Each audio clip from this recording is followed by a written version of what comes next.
warahmatullahi wabarakatuh. Halo semuanya, perkenalkan nama aku Inesa Isawa dengan NPM 2413025042 dari Program Studi Pendidikan Teknologi Informasi. Jadi kali ini aku akan menjelaskan materi mengenai polygon clipping untuk memenuhi tugas atau kuis 4 dari mata kuliah Grafika Komputer yang diampu oleh Bapak Febi Eka Febriansah MT, Bapak Wartarius Eskom MTI, dan Bapak Putut Aji Nalendro SPD MPD. Baik, langsung saja kita ke pembahasannya. Oke, yang pertama kita akan membahas mengenai pengertian nih. Ya, jadi kita kali ini akan membahas sesuatu yang penting banget di dunia grafika komputer, yaitu polygon clipping. Jadi agar mempermudah konsep memahaminya, bayangin aja kita tuh punya sebuah objek yang berbentuknya tuh polygon. Pasti teman-teman tahu kan bentuk polygon itu gimana. Nah, di layar kita. Kemudian kita mau nampilin hanya sebagian aja dari area pandang atau Windows kita. Nah, proses memotongnya itu yang dinamakan dengan polygon clipping. Nah, dari penjelasan ini kita tahu ya kalau misalnya polygon itu adalah bidang yang terbentuk dari vertex atau titik sudut dan edge atau garis yang menghubungkan antar vertex. Nah, untuk melakukan clipping pada polygon ini, algoritmanya memang sedikit lebih kompleks dibandingkan dengan teknik clipping yang mungkin sudah pernah kita bahas sebelumnya di line clipping kemarin. Nah, salah satu algoritma yang populer dan bakal kita bedah adalah algoritma dari Sutherland-Hoffman. Nah, ide dasarnya tuh seperti yang tertulis adalah kita memperhatikan edge pada setiap arah pandang, maksudnya sisi-sisi dari clipping window kita, lalu kita klip poligonnya dengan persamaan edge tersebut. Nah, proses ini kita lakukan secara berurutan untuk semua edge dari clipping window sampai poligonnya itu terpotong sepenuhnya sesuai area yang kita mau. Nah, di sini aku udah siapin gambar nih. Nih ya, ada gambar A, B, dan C. Oke. Nah, dari gambar ini, kita bisa coba lihat ilustrasinya. Dari gambar A, B, dan C ini kita bisa lihat berbagai bentuk polygon atau gambar yang diarsir abu-abu itu, dan ada juga sebuah clip rectangle ya atau jendela clipping. Nah, hasilnya adalah bagian polygon yang berada di dalam clip rectangle tersebut. Itu prosesnya mungkin kelihatan simpel ya, tapi hasil akhirnya tapi kelihatan ada logika di sebaliknya gitu, meskipun dia terlihat simpel. Nah, ada beberapa ketentuan penting dari algoritma Sutherland ini. Ada 3 ya. Nah, yang pertama, polygon itu akan dipotong dengan setiap edge dari window atau jendela clipping. Nah, satu persatu pada satu waktu. Nah, jadi kita tuh nggak langsung memotong semua sisi sekaligus gitu, tapi bertahap satu persatu. Misalnya, potong dulu dengan batas kiri window, lalu hasilnya kita potong lagi dengan batas kanan Windows. Nah, lalu batas atas dan terakhir batas bawahnya. Begitu, teman-teman. Kemudian yang kedua, vertex yang telah terpotong akan disimpan dan digunakan kembali untuk proses pemotongan terhadap edge yang tersisa. Jadi, vertex yang sudah terpotong artinya tuh vertex hasil clipping atau vertex asli yang masih di dalam area itu akan disimpan. Kenapa? Karena vertex-vertex inilah yang akan membentuk polygon baru untuk diproses pada tahap clipping berikutnya atau terhadap edge windows yang lain begitu. Kemudian yang ketiga, nah ini yang menarik. Jumlah vertex biasanya berubah-ubah dan seringnya malah bertambah. Nah, hal ini itu bisa terjadi karena saat kita memotong sebuah edge atau edge polygon dengan edge window, itu bisa jadi kita menghasilkan vertex baru, yaitu titik potongnya. Nah, bisa kita lihat di gambar ini nih, kita bisa lihat di gambar 2 ya. Di gambar A kita punya poligon awal dan clipping rectangle. Nah, di gambar B itu menunjukkan proses clipping terhadap right clip boundary atau batas kanan jendela. Ya, perhatikan poligonnya itu mulai terpotong ya di sisi kanan. Ya, sini.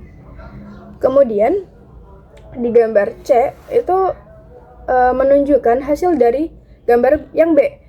Nah, kemudian diklip lagi dengan button clip boundary atau bagian bawah jendela.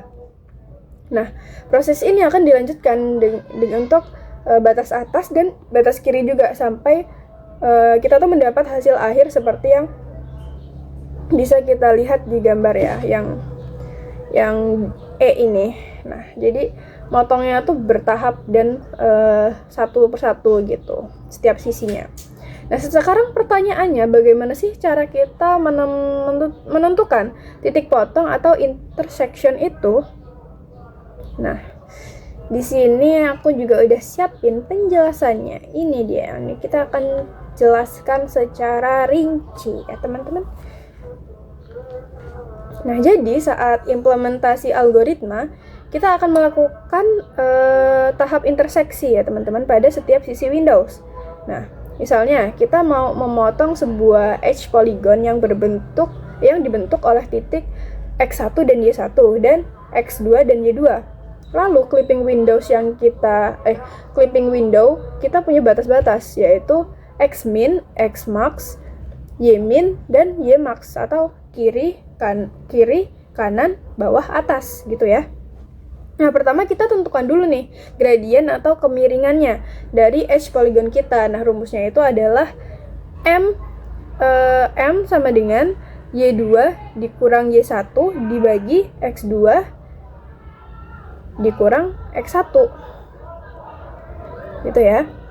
Nah, setelah itu kan kita cari titik potongnya dengan masing-masing sisi Windows. Nah, misalnya titik potong LX dan LY gitu ya dengan sisi kiri Windows. Nah, di sini sudah pasti nilai X-nya itu adalah X-min. Jadi LX itu sama dengan X-min. Nah, untuk mencari LY-nya kita pakai persamaan garis Y dikurang Y1 sama dengan gradien atau M dalam kurung X dikurang X1. Karena X itu sama dengan X-min, maka LY itu sama dengan Y-min ditambah N dalam kurung X-min dikurang X1. Nah, di slide ini, di gambar ini, itu tertuliskan LY sama dengan M dikali X-min dikurang X1 plus Y ya. Jadi, yang mana saja yang mau dipakai itu sama saja sebenarnya. Setelah itu, titik potong atau RX/RY-nya dengan sisi kanan Windows, logikanya itu sama seperti yang tadi ya, itu X-nya adalah X-max, kemudian RX-nya itu berarti X-max dikali X-max ya, terus kemudian RY-nya itu Y1 ditambah gradien dikali X-max dikurang X1.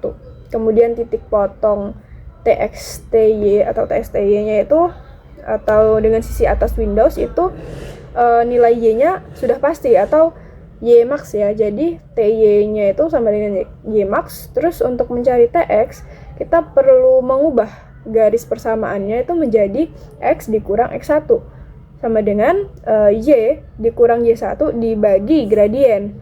Jadi TX-nya itu X1 ditambah Y-max dikurang Y1 dibagi gradien. Kemudian untuk titik potong bagian bawah ya, BX atau BX dan BY, nilai Y-nya adalah Y-min. Jadi BY kan berarti Y-min ya. Nah, BX-nya logikanya masih sama seperti titik potong yang atas tadi, yaitu X1 ditambah Y-min dikurang Y1 dibagi dengan gradien. Nah, jadi setiap edge dari polygon itu kita akan uji terhadap satu edge window. Nah, misalnya batas kirinya ada 4 kasus yang mungkin bisa terjadi untuk setiap edge polygon, kayak P1 ke P2 gitu.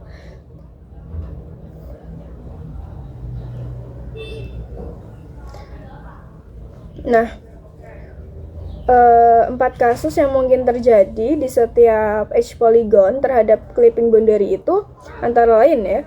Yang pertama itu P1 di dalam dan P2 di dalam. Kemudian kasus yang kedua itu P1 di dalam, P1 di luar, P2 di luar. Kemudian kasus tiganya P1 di luar dan P2 di luar. Kemudian kasus empatnya P1 di luar dan P2 di dalam. Nah, urutan penyimpanan vertex ini penting ya teman-teman untuk dijaga bentuk poligon, untuk menjaga bentuk poligon yang baru. Nah, setelah selesai dengan satu boundary, misalnya kiri, nah daftar vertex baru yang dihasilkan akan menjadi input untuk clipping terhadap boundary berikutnya. Nah, misalnya kanan nih ya, yang kanan. Nah, dan begitu seterusnya sampai ke 4 boundary windows kiri, kayak kiri, kanan, bawah gitu. Nah, intinya teman-teman, Sutherland-Houtman ini itu memecahkan masalah besar, atau dia membuat kita tuh bisa memotong poligon dengan sebuah kotak menjadi masalah-masalah yang lebih kecil, atau membuat kita bisa memotong poligon dengan satu garis lurus tak hingga sebanyak 4 kali. Nah, setiap tahap itu menghasilkan poligon perantara yang kemudian menjadi input untuk tahap selanjutnya. Begitu teman-teman. Gimana nih? Ada gambaran nggak tentang cara kerja polygon clipping dengan algoritma Sutherland-Houtman ini? Gimana? Kalian udah tergambar belum? Nah, ini dasar yang penting banget ya, terutama kalau misalnya kita itu mau membuat game seperti apa ya, seperti game-game gitulah. Kalau misalnya kita mau bikin game, itu algoritma ini penting untuk digunakan maksudnya. Kemudian kalau misalnya kita mau membuat aplikasi CAD gitu juga, atau apapun lah yang membutuhkan menampilkan grafis 2D atau bahkan 3D nantinya. Oke teman-teman, mungkin itu saja yang bisa saya jelaskan. Kurang lebihnya saya mohon maaf. Saya akhiri. Wassalamualaikum warahmatullahi wabarakatuh. Sampai bertemu lagi.